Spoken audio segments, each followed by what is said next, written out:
I'm joined by some women's soccer alumni, current student athletes, and former coaches on our panel today. Super excited about our conversation. Real quickly, wanted to introduce who we have joining us today. So we'll start with former players.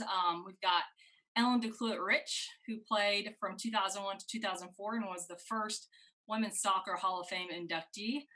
We've got Tina Hawksdaughter Gallagher, who played for us 2005 to 2008 and was also the assistant coach during the 2009 season. Holly Clark, who was a goalkeeper for us 2011 to 2013. Hope Hanley was our head coach from 2007 to 2009.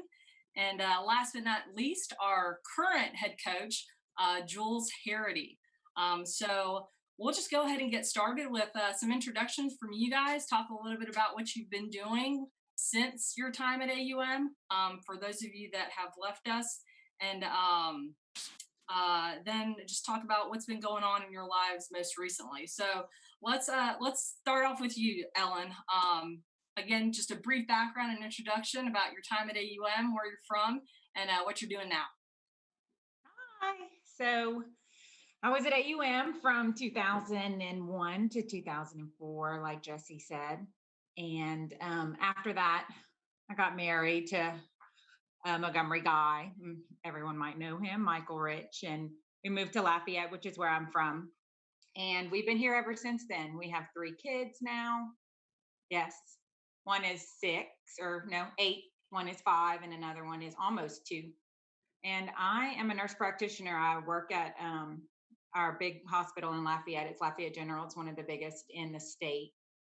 And I'm currently on the front line of this COVID pandemic, and it's been crazy to say the least, but that's where I am.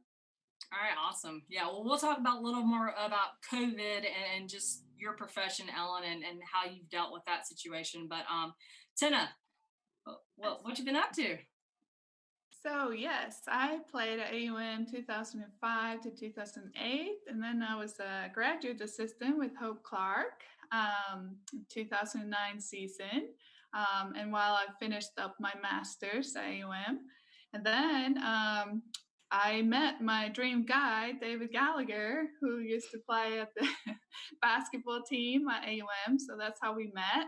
And we actually moved from Montgomery to Boston, Massachusetts, to be closer to home. It was Iceland for me. It's kind of funny, but it is easier to get to Iceland from Boston than Montgomery, Alabama.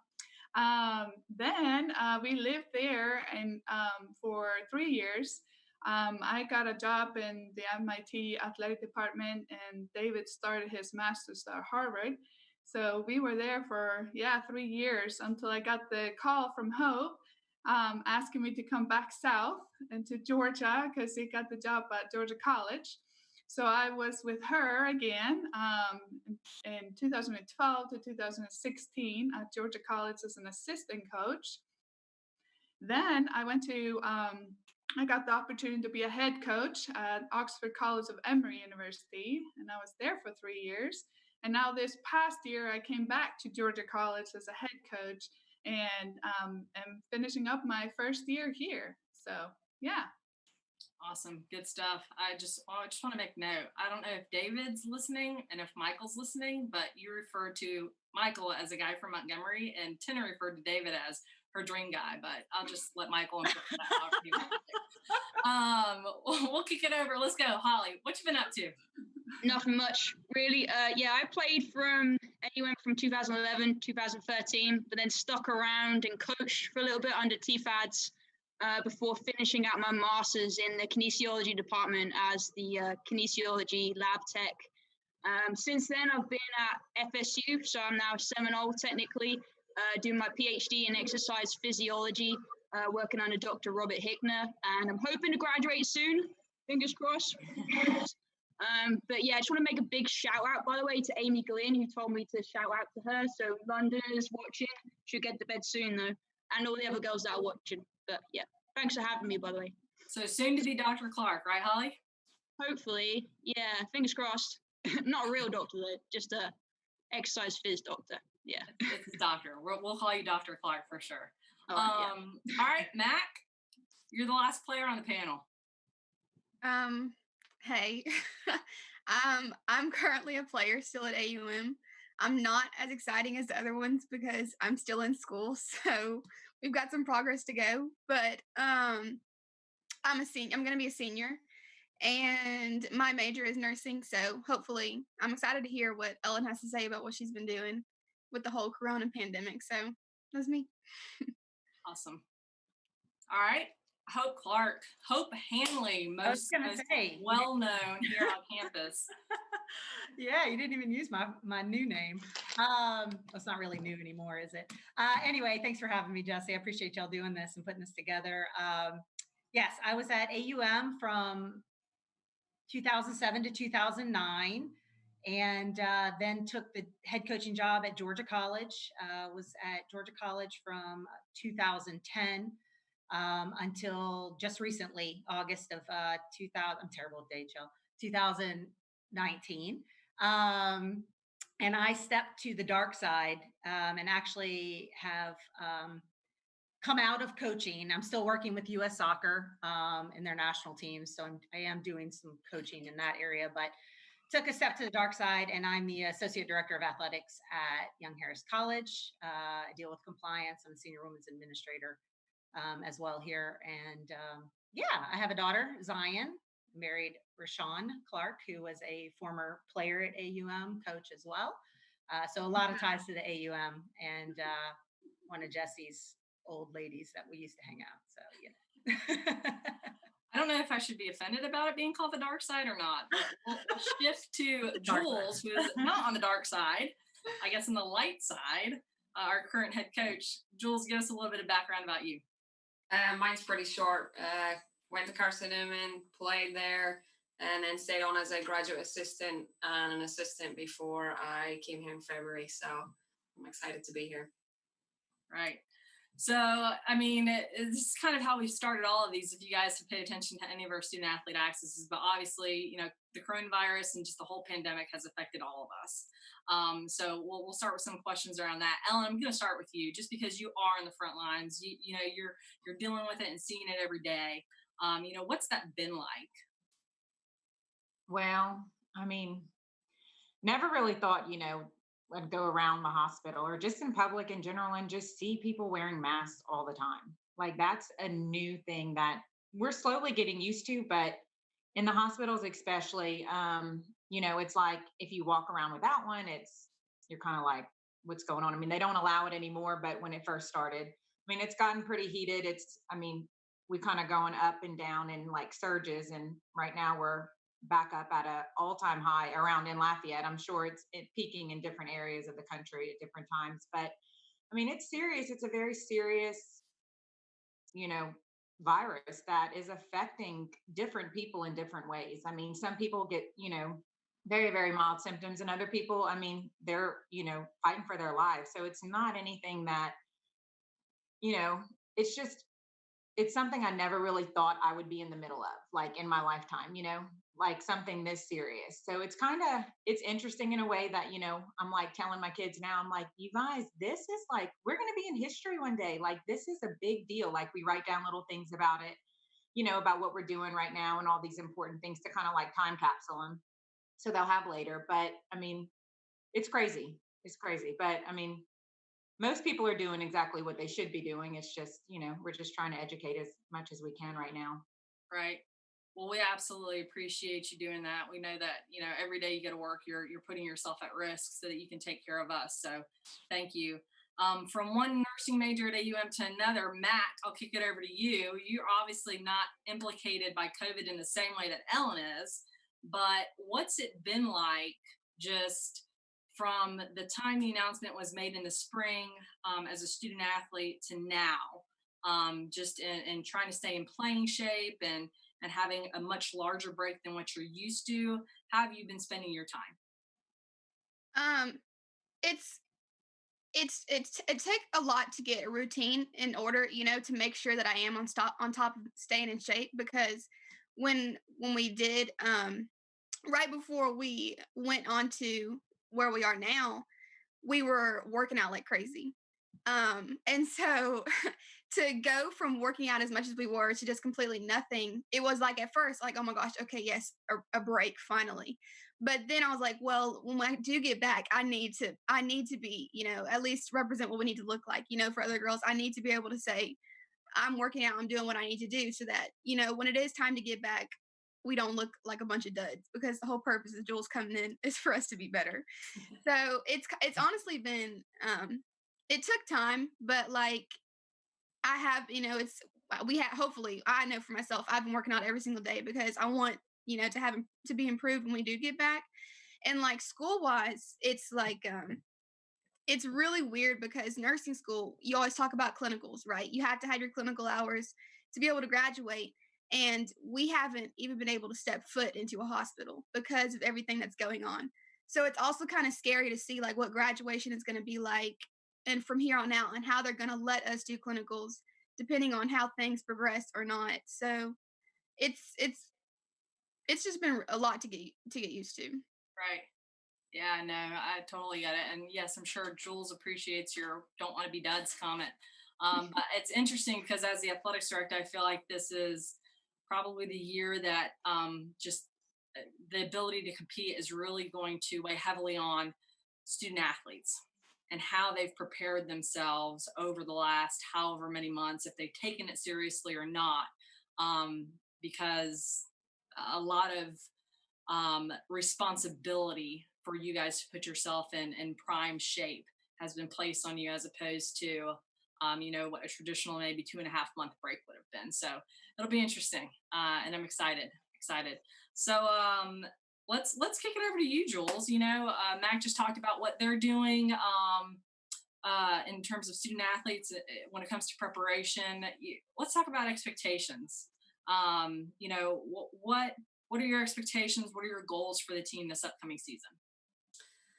For the upcoming season, I think just maximizing the ability of the team, really, because I think if you look at the results from last year or whatever, then I really don't think it's a good reflection of what the team actually is. And I've got 17 returners, I think, and adding 7 to that. So I think just maximizing the ability of the players that I have.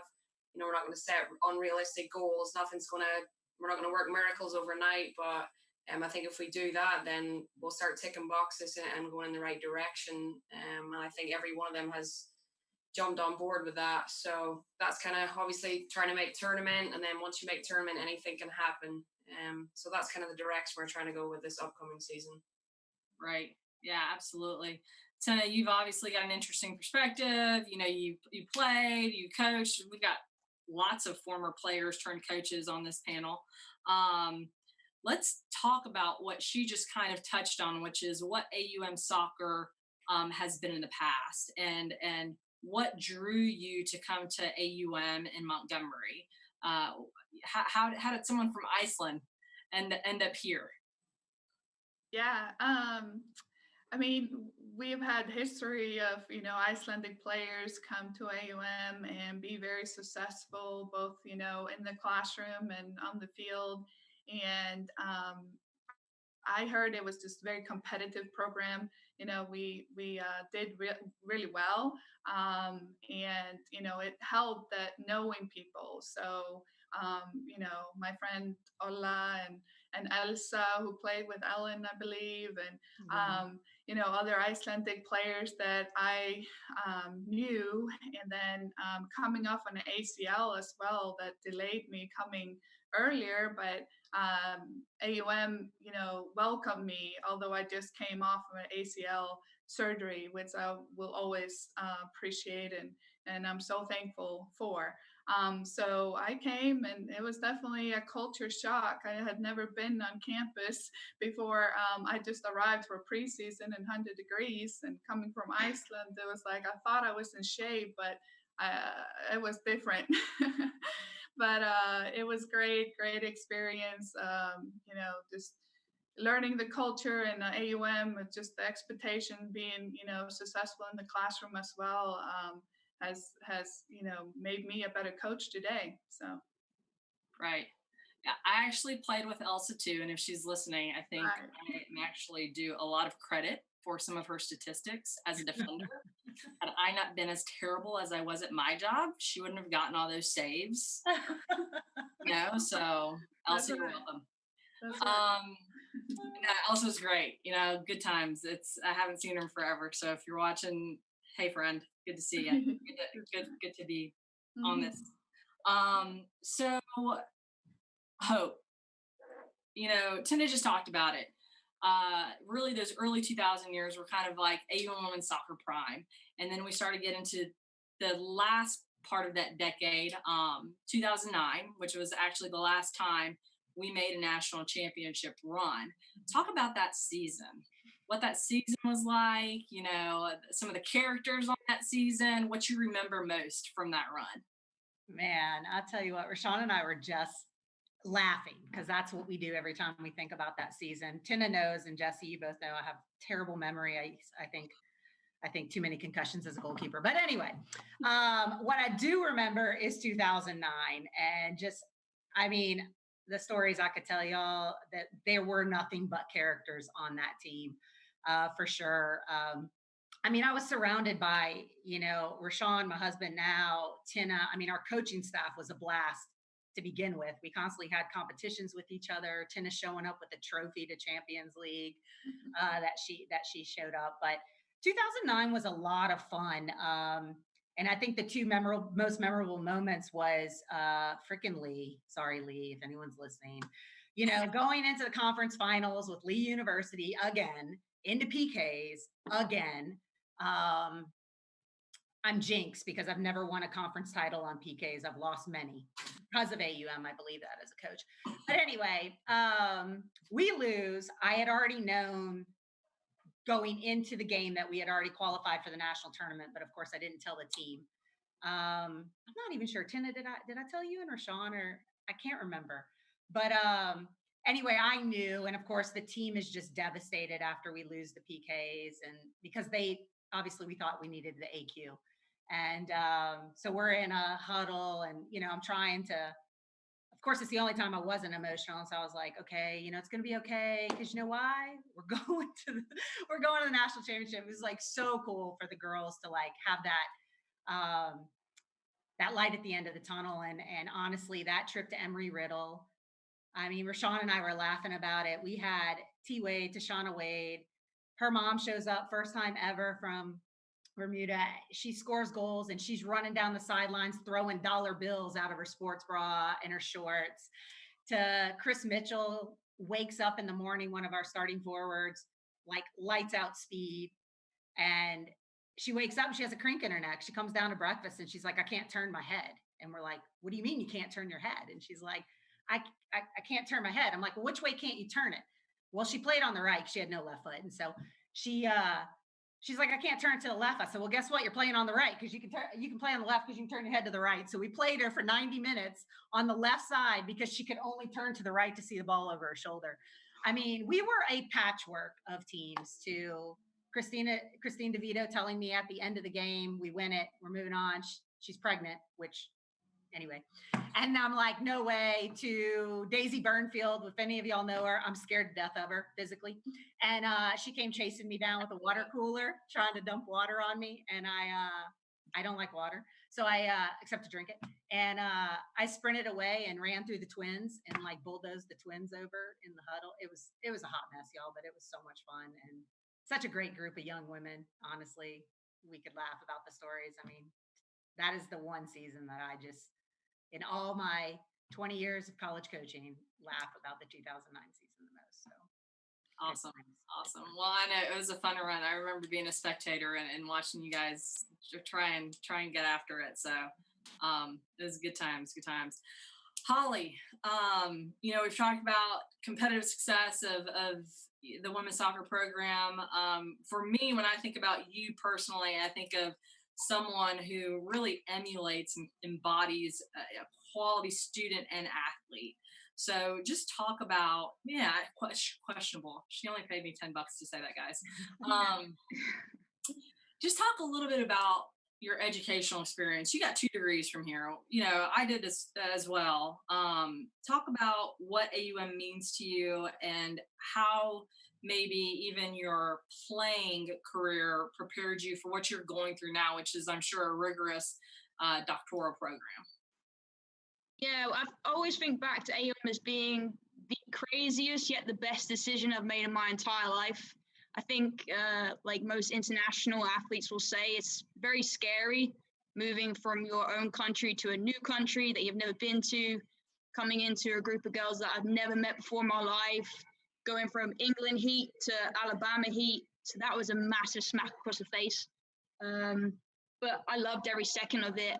And I think what any athlete needs to understand is that it's an amazing opportunity and a privilege to play a sport that you love whilst getting a scholarship to do it, if you are lucky enough to get a scholarship.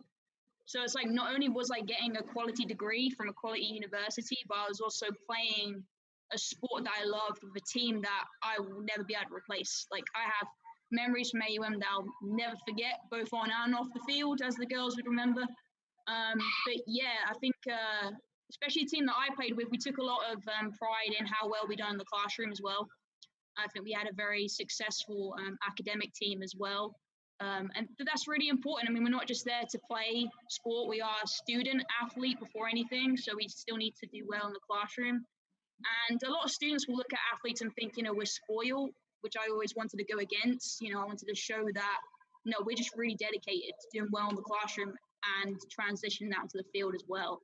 And I mean, yeah, everything I learned at AUM prepared me for FSU. I mean, I was still a little bit shocked. AUM is teeny tiny in comparison to FSU. But yeah, just having to overcome that kind of adversity and kind of just having to have a lot of confidence in myself, pushing myself out of my comfort zones, but believing in myself and going for the highest possible. I wouldn't have any of that if it wasn't for AUM. So I'm extremely grateful for everything that AUM's given me. And I would not be where I am today without you guys. So, yeah. Well, you earned a lot of what you achieved at AUM. So we're just happy to be part of it, that you chose us. Mac. Good money. So. What was that? I said it's good money, so I couldn't do that. Decent scholarship. Gotta go. Mac. All right, you've listened to some of the former players. It's just some conversation about some of the successes of women's soccer over time. When you hear that, how does that motivate you? How does that maybe raise your expectations or, just kind of resonate with you and what you want to achieve in your senior year this upcoming fall?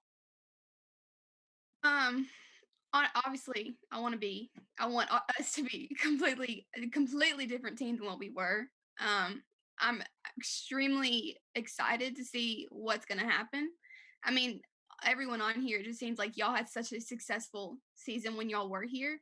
And so I want to be able to build that back up from where it is now. And to be able to do that my senior year would be extremely exciting. I mean, would be extremely amazing because I mean, it's frustrating to see how the potential that we have, but then not being able to do it on the field. And I want to be able to show people that we do have that potential. We do have that talent. And I hope that this upcoming season, we're able to show at least some slight change because you have to start from the bottom to go up. And so I'm really excited to see what's going to happen. Yeah, I think we all are. I think Coach Harity brings just a fresh perspective and just a fresh energy for the team, the spectators. So we're really excited to see how you guys all put it together for the upcoming season.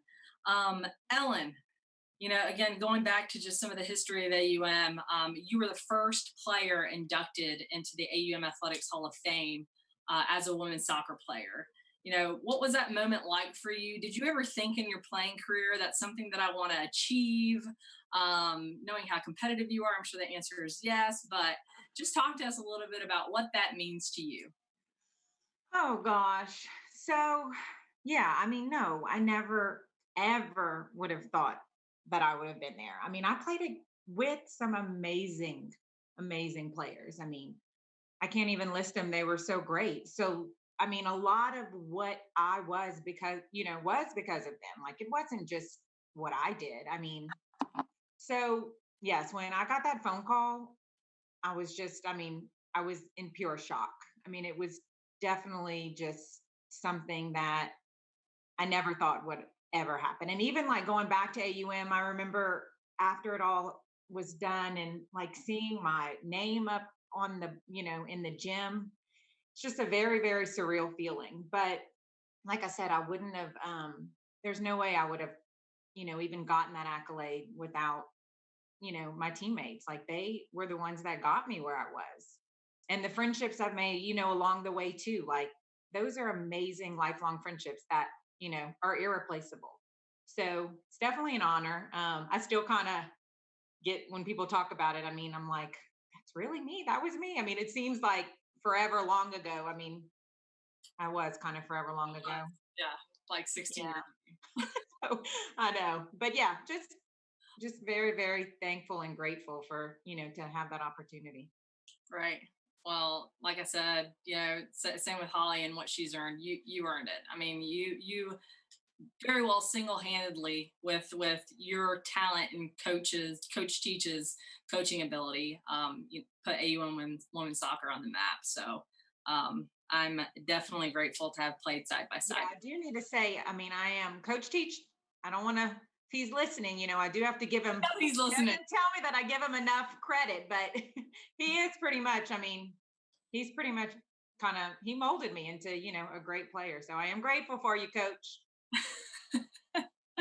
A lot of people are grateful to that man. That is for sure. That is for sure. Let's shift a little bit and just talk about post AUM a little bit more. Tina, you went from, like you said, student athlete here to a coach here. Then you transitioned, went to Boston, then came back down south to coach. Talk about that transition. What drew you to coaching, other than obviously Hope offering you a job? Talk about what that's been like to be on the other side of the game. Yeah. Let's see. I just, the season of 2009, come on, if I could relive that again, that would be awesome. So after that, I got the job in Boston in the athletic department. So I was still involved with athletics, and I saw kind of the other side, like all the paperwork and all that, the work behind the scenes that has to take place so people are eligible and we were able to play. So I learned a lot there, and I volunteered to coach the MIT team, but I just missed being on the field. So I was very grateful and excited when Hope was looking for assistant and called me.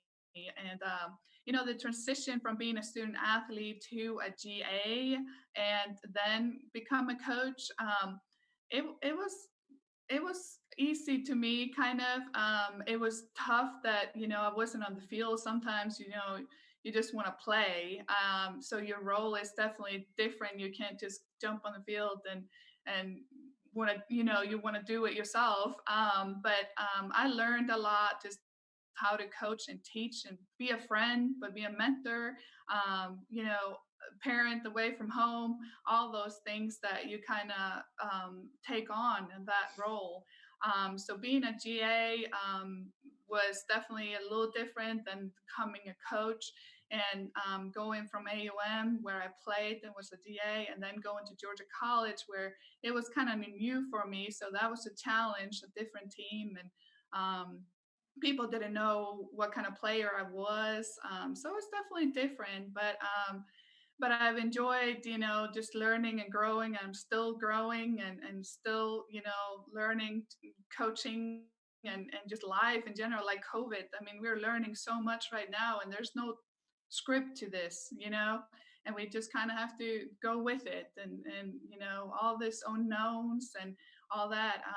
It's just but I'm grateful. I'm very grateful for my time at AUM and how much I learned, and really, like Ellen said, it just shapes you in the person you are today and what you do and daily life with your profession and whatnot. So yeah. Well, good. I know that every time we see your name come out about another announcement, you being named a head coach, we're super proud. So Thank you. Done well for sure. Jules, similar path to Tina, was a graduate assistant, was an assistant coach. This is your first head coaching gig at AUM. How has your experience at Carson Newman, which is a pretty dominant program, how did your playing experience and then your coaching experience under Duffy prepare you for this moment now? I think it just made the transition so much easier for me because even as a player, I was a graduate student, so I was already kind of older than the team anyway, so I kind of had that separation. So when I transitioned to a graduate assistant, it kind of made the transition easier for me. I was still friends with everyone, but I kind of had that separation to where I was still comfortable telling them what to do, or if they were out of line, or just helping them in any capacity. And then under Duffy, it was he couldn't have really helped me anymore. He let me do whatever it was that I wanted to do in terms of if there was something I thought could be helpful. He never shot me down. He kind of let me into all aspects of what being a head coach involves. Obviously, the admin side, I did plenty of that as well, but I'm learning day by day that there's more paperwork than I ever imagined. He always told me 5% of what your job is actually coaching, and the rest is keeping everything else in line. So that's been part of the transition. But yeah, I mean, obviously COVID was a bit of a hiccup for me. I'm just hoping we get to play this season and we can move on. But I've had so many good mentors at Carson Newman and Richard Moody, who I played for as well, that I can always call them up. And I know when I talked to Hope as well, she was like, give me a call anytime. I've got so many good people around me to help me. So I'm really fortunate. We're excited. I know I speak for, obviously, not only as the AD, but just as a women's soccer alumni. We're just excited to see the Harity era begin. So I know if I'm looking back at Carson Newman and I see results or how a season's going, I know it would hurt me deeply. So I'm hoping that I can turn it around for you guys to have something nice to look back at or come to watch. So that's my hope. For sure. Hope, let's talk a little bit about, same obvious, most coaching, when you get into collegiate coaching, has a very similar path. You go from, playing to graduate assistantships, assistant coach positions, head coach positions. Your first head coach position was here on the collegiate level. But you had a little stint with the Atlanta Silverbacks there. Talk about what that was like, just playing for the Silverbacks and that experience. It was really different. It was very humbling, I will say, first and foremost, probably the biggest thing I learned there, because I was fortunate to always be the big fish, for a better choice of words, from youth to college to ODP to all the way through Virginia Tech. I mean, I was just always the big fish, the starter. It wasn't a question. But when I showed up at the Silverbacks back then, there was about 6 former U.S. women's national team players. And, well, I took a big old seat on the bench. And I sat there. And it didn't sit very well with me. But I tell you what, it's probably one of the best things that happened to me, not only to humble me, let's be honest, but to have a better understanding for my student athletes that weren't the big fish. Because I'd never been injured like with Tina. So even it was difficult for me to understand those going through a massive injury like an ACL or something that was career ending or season ending. But then even have a player that didn't play, like, what does that feel like? And how do we make them feel very much a part of the program, and that they have a role, and that they have a purpose, and that they're valued? And so for me, that was very important in my life to kind of have that, because it just had never occurred. But it was really, I mean, from a training perspective, it was part of me also still. Rashawn and I did it together. My husband and I were both playing semi-pro at the same time. So we were training together, just another thing that we did together. So I enjoyed that aspect of it. But it was really neat to play with some of the former national team players. And I was out there playing with every woman from the ACC, North Carolina, Fort Chapel Hill, national titles under their belts. And I'm like, oof. yeah, it's just little old me over here, you know? And so I think that was really neat to have the opportunity to play with some phenomenal women. Traveling it was great for me because it was like being a student athlete again. So the bus trips and staying in these awful hotels, we didn't stay very well, but it was neat. It was neat to have that experience. I never thought that I'd have the opportunity to play after college. And that actually happened to me quite late. I think I was 27, 28 when I was playing semi-pro. So it was it was very humbling, but it was also an amazing experience. Well, like most of the people on this panel, we can all use humble pie, myself and included sometimes. So, I think it's just about how you look at every situation and what you learn and what you take from it. But definitely not something everybody can say to have played with who you played it with at such an elite level. So that is definitely, I'm sure, a cool experience for you. Holly, we talked about what Hope did in a period after her collegiate playing career, is in what you're studying right now, your goals afterwards, are you still wanting to be tied to sports? What do you think your career and your professional path is after you complete your doctoral degree? So yeah, it's a good question. Well, when I graduate, I enjoy the teaching more so than anything. So I'd love to teach at a college level. I prefer college students than any other students. So yeah, I'm looking for that balance though, because I really enjoy research, and there's a lot of grant funding in research. We recently submitted two grants, both with $3.3 million. So, and I recently got a research grant for myself and my research for $5,000. So, and my research is all cardiovascular with older individuals, so geriatric populations. But I must admit, I do miss working with athletes. But there's no money in athletes because they're fit and healthy. So I like to go somewhere where I can do a balance of teaching, but also the freedom to do the research that I enjoy. So maybe that will be staying in the field that I'm in right now, which is all about quality of life and functionality in older individuals, but also dabble with athletes as well whilst teaching. So, AUM would be a perfect opportunity. If you all have a job going, come next year, hit me up, if you want a new professor. I've got a network what I can. But yeah, no, I really want the balance. I don't just want to be stuck in a lab all day. I'm looking forward to teaching mainly, but then researching as well, because it's good to get your name out there with publications and stuff, especially in my field. So yeah. Well, I am certain that if an opportunity presents itself for you to return to AUM, that the people responsible for that would definitely be on board with it. Mac, you got what? A semester left or 2 semesters left? 2 semesters. So you're going to graduate spring of 2021. So you're obviously a nursing major.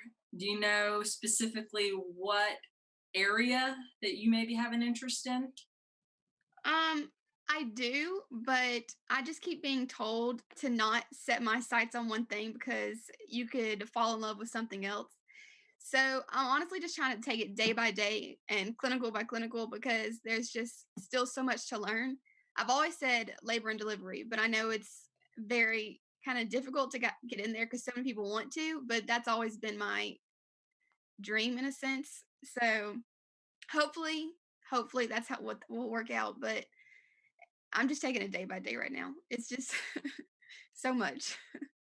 No, I get it. And, that's fine. But babies, who doesn't love babies, right? Why wouldn't you want to be around them? I get it. So technically I'm on the panel too. So I'm going to do something a little bit dangerous here and give you guys as the panel, or even in the chat. And Tim, he's in the office next to me. He tried to fix me up with like some widget where I'm supposed to see questions. If anybody that's watching has questions that they want to ask me, go for it, or ask the panel, go for it. But I'm gonna let you guys, as the panel, ask me some questions. Technically, I'm a panelist and a moderator. So who's got one for me? I'll go ahead, Nasha. Of course, a shocker. Talk to us about what it's been like. Very few, I don't know another person who's been a student athlete. You even coached with me. for a short amount of time there. In my first year to an assistant AD to then taking over. I mean, you're at your alma mater, you're running the show, you've taken the program from NAIA, from the department, from NAI to Division II, and that's been a lot. And you're extremely young, so talk to us about that, and from being a woman as well. Talk about that transition for you and what it's been like. So the first point is that I'm extremely young. I just want to reiterate that you said that. You know what? I think about it sometimes, and if I really sit and think about it, I'll get a little emotional, because never in a million years, when I moved to Montgomery, Alabama as a 17-year-old kid, did I think that this would be an opportunity for me. I have just been really fortunate to be in a position at some very opportune times. Just like you said, from coaching and we'll start even back to playing, from Brett giving me the opportunity to be a part of the team, to then Wolf giving me an opportunity to be a graduate assistant, and then Steve Krotz, of course, that I worked under for 10 years, giving me the opportunity to get into administration at a time when I was like, nah, I want to coach, I'm good. And then him seeing something in me that I didn't even see. I've just been I've just been here and been able to take advantage of some really good opportunities. It is definitely, like I said, when I sit and think about it, to just kind of reflect on everything that's happened, how I've seen the institution grow, how I've seen our coaching staff grow, how I've seen us get better as a department. It's humbling to be a part of, and I'm obviously, the athletics director. And I take a lot of pride and responsibility in that, but man, I sit down and I've been very intentional the last probably 3 years of my career and trying to celebrate just small accomplishments, or just accomplishments in general, because we tend to not even give ourselves a kudos. It's almost like goal achieved, next goal. You don't even take the time to appreciate what's been done. But every time I reflect on that, I think about all of the people that I have worked with and how they have impacted me, and how it is not a one-man show. It is you just got to lean on each other constantly. And I have a phenomenal team. We've had some tremendous coaches that have come through AUM over time, but knowing the history of AUM, I think collectively, we've probably got one of the best coaching staffs across all of the boards. And that's not to take away from the coaches that have come through, because they're in the Hall of Fame and they've been recognized and they made national tournaments for a reason. You know what I'm saying? They were good. But I just, when I think about where we've been and what we've gotten to, it always goes back to the people that I work with on a day-to-day basis. And personally, for me, again, it's just a super humbling opportunity if I really think about it. And, I can't, let people think I get emotional or cry or anything, but it's definitely easy for me to go to that place if I really sit down and think about it. So never thought in a million years I'd be doing it in the midst of a pandemic, but there are a lot of people that are experiencing far, far worse issues than trying to figure out how we're going to play sports. So, I think you got to keep that in the back of your mind as well. But it's been a fun ride. It's crazy. It's been 19 years since I first stepped on this campus. And I thought for sure 4 years in Montgomery and I'm out. And it's lasted a bit longer. So. Any questions? Tim, do this, because I don't know how to work this widget thing you sent me up with. Just text me if there are any questions. Who else? I guess I'll go. So I'm guessing we all have one of those favorite memories. Might be good, might be bad. But what is the most exciting, or the memory that comes to mind whenever you think of your playing time at AUM? Playing time, I'm definitely going to probably say sophomore year, when we made a national championship run. We were terrible the previous year, tactically, technically, literally all Brett did was run us to death. And we won games by outlasting people because he knew what he had to work with, and it wasn't a lot, you know? So we were just incredibly fit, and we just started outlasting people and winning games, you know, just you only need to score one goal, you know? And that sophomore season, I just don't think that anybody expected what we did in the postseason. I don't even know that we expected it, to be quite frank. We beat Barry College, which was at the time, you ain't beating Barry, you know? You're not going to do it. And we beat them in the national champion, or I think was it the quarterfinals? Brett can, or Sweet 16, I can't remember. But anyway, and then we took the eventual national champion, Westmont, to double overtime and ended up losing to them, which is heartbreaking, obviously, with like less than 30 seconds. And our goalkeeper that game was phenomenal. Emma Gustafson, she's in the Hall of Fame as well. I mean, she wasn't letting anything in. But that postseason run was one of the most memorable for me, just because nobody expected it. And I love the whole underdog, like, tell me I'm not going to do anything thing, you know? Like, tell me I'm not going to do it, and I'm probably going to do it. So that was a really neat experience for me. And Ellen, I don't know if, Ellen, is that your most memorable? Do you think? Yeah. I didn't think for sure. It was definitely unexpected, but it was sweet. Yeah, and it was great because then it just set the expectation. We're like, oh my God, we can do that. You know, right. do that, and you know, recruiting became a lot easier, I'm sure, for Coach Teach after that little run. We got a lot better players, you know. Not to take away from the players on that team, because we were just gritty, you know, and we just found a way, always found a way. But it was definitely a neat experience. Yeah. So, all right, I'm not taking any more questions because this is my favorite part. We're gonna do a wrap.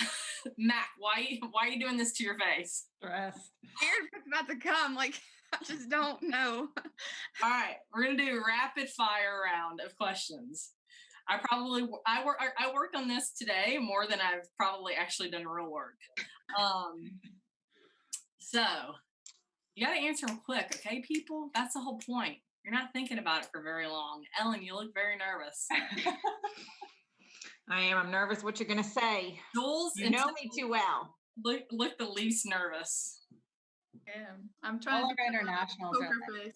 All right, we'll start off with some easy ones. Okay, so here we go. Quick fire. Let's go. Hope. St. Bernards or Golden Doodles? St. Bernards. She has both dogs. I do. St. Bernards all the way. Mac.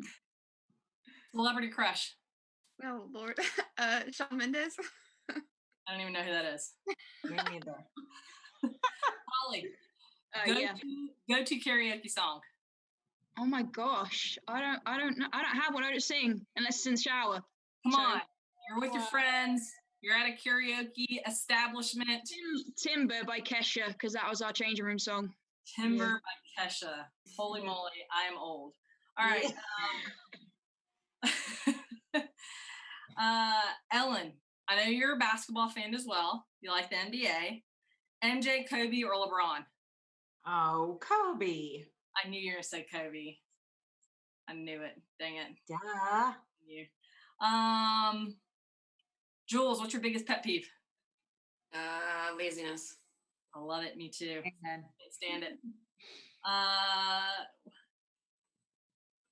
Tina, who is a better collegiate athlete, you or David? Ooh. That's not a question. Oh. No. Burn. No. Burn. We made each other better. Oh. Yeah, you're so much nicer than Ellen. You're so much nicer than Ellen. Don't worry. Yeah. Discussion about Michael. All right. Let's home tonight.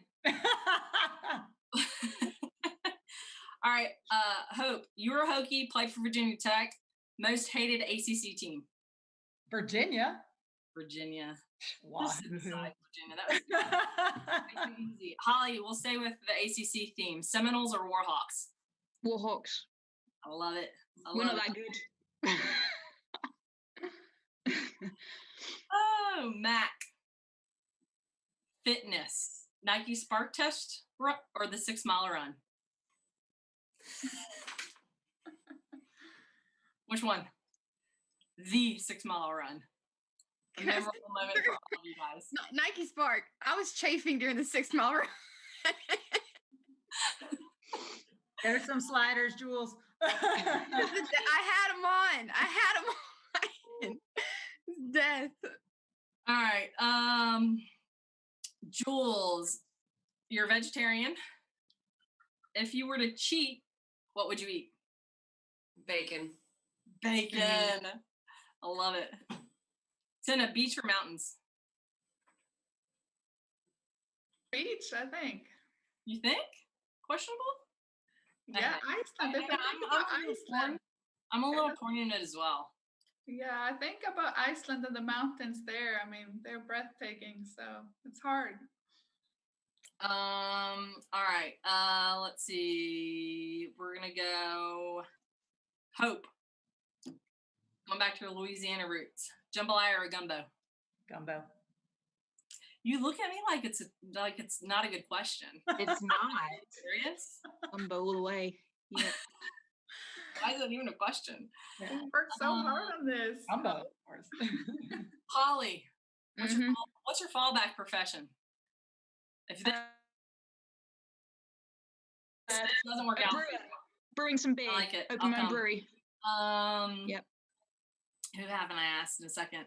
We already talked about that. All right, Mac, we're gonna talk about your teammates. Okay, I need 3. Okay. She's like, no. I'll give you 3 quick questions. All right. Who's the biggest goofball? Hey, Who's the most bougie? Millie, Who's the smartest? me. Oh, I see what you did there. I like it. All right, Jules. You're a Man U fan. If there were only 2 teams remaining, and those two teams are Liverpool and Tottenham, who are you cheering for? Tottenham all day. Anybody but Liverpool. Hope. Best piece of advice you've ever gotten. Make you think a little bit. Know your values and stick to them. I like it for sure. Holly, favorite AUM professor? Oh my gosh. I don't remember half of them. Dr. Schubert, who is my mentor. For sure. Yeah. And Farrow, who is a history teacher. She tried to convert me to history. It didn't work, but Farrow. Yeah. And then, oh my gosh. Who else? I guess Dr. Williford. He done so much for me. Oh. Yeah. Good dude. He's done a lot for a lot of AUM student athletes. Tina, you're stranded on an island and can only take 2 things with you. What are they? Ugh. Water and some food. Smart girl. Smart girl right there. Not David. He's not a thing, you know?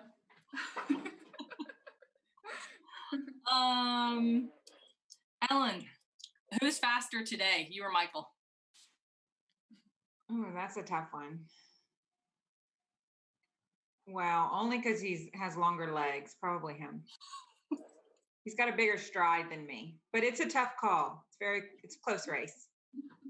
Mac, you also are a student worker for us in game day ops.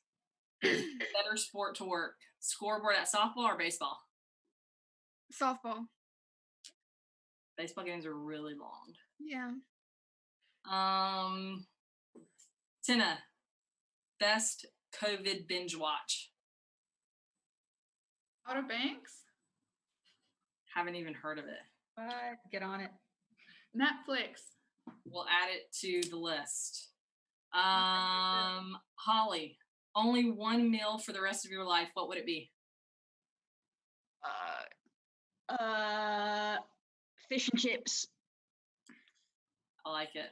British style, though, not American. Jules, one word to describe your boss.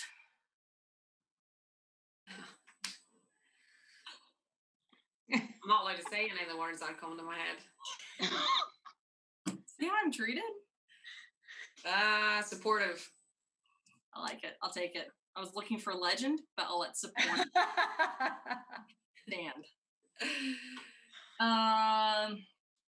Let's see. Hope, top 3 artists on your music playlist right now. Chronics, Bob Marley, and Bougie Banton. I knew Bob Marley was going to be on there. Of course. Ellen, best friend, Jesse or Holly? Ooh. Holly, I think she got off, so I'll say you. I know. It's okay. I know she's your best friend because she was your maid of honor. Funniest friend is more important to me. Yeah, that's how we should go. Holly's my best and you're funniest. I like it. Nice recovery. Holly? We'll see some comments from Holly here in a second. Let's see. Who else?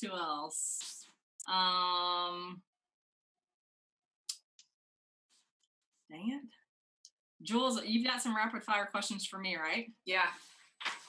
Should we do them? I'm trying to give as little time as possible for me to answer them. I think I've got six or 7. Holy moly. Okay, hold on. I've got a couple more. Hope, favorite player, Dynamo Ricardo or national team Ricardo? Oh, that's it. I'm going to go with Houston Dynamo Ricardo. I think he just got better and better. Ricardo Clark played for the national team in the Houston Dynamo, and that's Hope's brother-in-law, for those of you that don't know the connection. All right, just a few more. Ellen, most memorable game as a senator, other than the one we just talked about, national championship run. Okay. Pregnancy has seriously killed my brain cells. It's bad. But, oh my gosh. I mean, I was going to say the berry one, but I guess I can't say that one. Yep, gotta pick another one. What about the first 70 minutes of when we played at LSU? Okay, that was good. But then there was also, Jesse, and you would have to remind me, but there was one that I'll never forget. And we played it. I think it was at AUM, and it got us into I thought it got us into. Yes, we played Thomas. I remember scoring like literally within the last like 10 seconds, and it was like upper 90. Like, I just remember that game because it was like one game that my parents actually came to that I scored. Right. No, it was at Thomas University. I remember it. It was epic. I remember it. We got regional title. See, I know. I have you here because you have to help me remember. See? I do remember that. All right. I think that's it. Fine for my rapid fire. Jules. You ready? No. I'll start off easy. All right, Facebook or Twitter? Twitter. If you had to shout for one, Patriots or the Yankees? Yankees. I'm cheering for the Patriots. Are you joking? Best player you played with? Oh, I mean, I'm going to have to say Ellen, but... Well, all right, favorite player you played with? Second one. Favorite player I played with? God, that's really unfair. Time's running out. I can't. Also, Alina, Lindsay Hudson, Helga, Holly, Elle, AJ. Nope, can't do it. Can't do just one. All right. If you weren't an AD, what would you be doing? Something where I can sit at home and do nothing. So, no, honestly, if I wasn't an AD, I'm super big into like personal finance. So that's super boring. I should have like a more interesting answer ready, but I don't. So something with that probably. All right. Describe yourself as an AUM student athlete in 3 words. Mean. Supposed to be quick fire. 3 words. Oh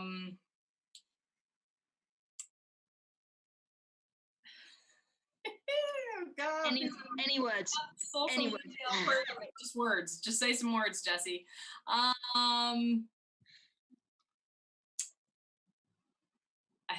I think it was pretty fun, and I literally don't know. This is terrible. You guys did way better than me at this. I was gonna say out of shape, but I was actually really in shape when I was an AUM student athlete. Compliments of Brett Teach. So yeah, sorry, I screwed that one up too. Is that it? The fans were hoping. Brett says stubborn, competitive winner. Yeah, I love that. Competitive. Thanks, Rich. Appreciate you. All right, last question. Your most used phrase throughout COVID? You can't say it on there. Absolutely not. No, I'll say this. I think that on our department check-ins and stuff, and this I think goes for everybody, just do what you can with what you have where you are. I think that if you just kind of focus on that every day, there's not a whole lot we can do about the situation. So just do what you can with what you have, whatever information that is, where exactly we are in this whole crazy situation. So I know that when I reflect on my drive home, which is not very long, try to remind myself that to keep my sanity. So I think it's pretty applicable to a lot of things in life, but definitely right now. So, well, guys, we are over a minute of our time, so we're going to log off. Thank you guys so much as panelists for joining us. I had a blast. I hope you guys did too. For those of you watching out there in Warhawk Nation, our next panel is going to be AUM Hall of Famers across various sports. So make sure you tune in next Wednesday at 3 p.m. For that session. And this crowd that's watching is probably also interested in when the men's soccer program is going to be featured on AUM Student Athlete Access, and that's going to be on August 5th at 3 p.m. So thanks for tuning in, and we'll see you guys next week. Bye, guys. Go Bye. Hawks. Bye, guys. Thank you. I am. This is after hours, AUM Warhawks. Man, next time I need to be a little more prepared. I'm going to drink some alcohol before this. Yeah. Why?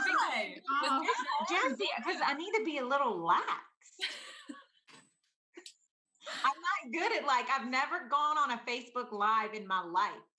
I don't have to be talking like that. And it's a little overwhelming. I was going to say, we better be off after that comment. Yeah, right? We're off, right? Jason Martin, are we off? Yeah, I think we're off. But Are we off? Yeah, I think we're off. but